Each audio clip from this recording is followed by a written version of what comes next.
What's up, OMG Nation? So today I have an impromptu ride with some of the guys from the Hog Chapter. I just pulled up to Moonshine Harley-Davidson and everybody was up here and they said let's take a quick ride. Oh, I've got a full tank.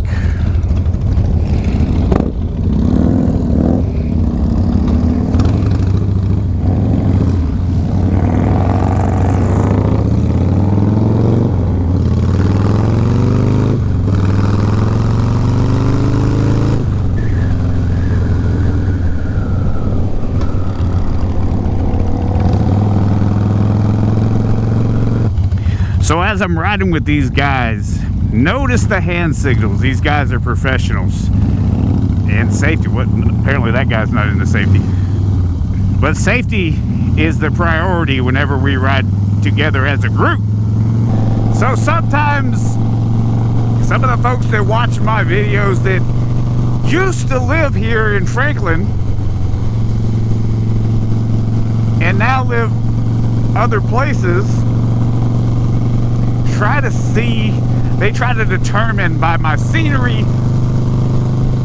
where I'm riding. So take your guess right now. And I'll tell you here right now, I am on Hillsborough Road. I think we're going to be turning on to Sneed Road up here. I don't know if we're turning on Sneed Road or if we're turning on Old Hillsborough Road. But I think they said that we were going to turn on Sneed. We'll find out in a little bit. We'll find out in about a mile. If it's not Old Hillsborough, then we'll find out in 1.5 miles. There was a bag running across the street. Let's see who puts their foot down first. Who's going to do it? Nobody put it down.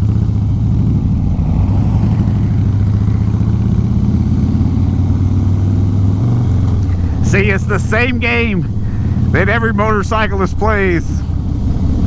How long can I go without putting my feet down when I'm coming to a stop? How long can I balance the motorcycle without movement?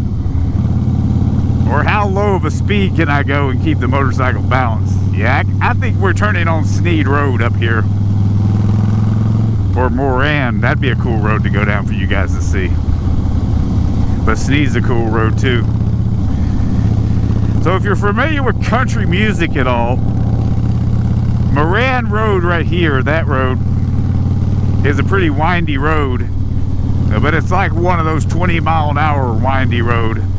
And if you're familiar with country music, Alan Jackson used to own some property, a big chunk of property down there. And he sold it for millions of dollars. Well, every time I come down Sneed Road, they flattened another old house. And they're building a ginormous house in its place.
Yeah. Yeah, it ticked on up to a little bit more than half a tank, so I had more than I thought I did. So. Oh, okay. Once you got going. Yeah. I hate that feeling when you think you're gonna run out. Yeah, because it was sitting right there where the red is, and I was like, man, that's. Okay. And then as soon as I got going, it ticked up to a half a tank, and I was like, ah. So that's about. I usually takes about $8 to fill it up, so. Oh, okay. So I had more than I thought. All right, let me move over.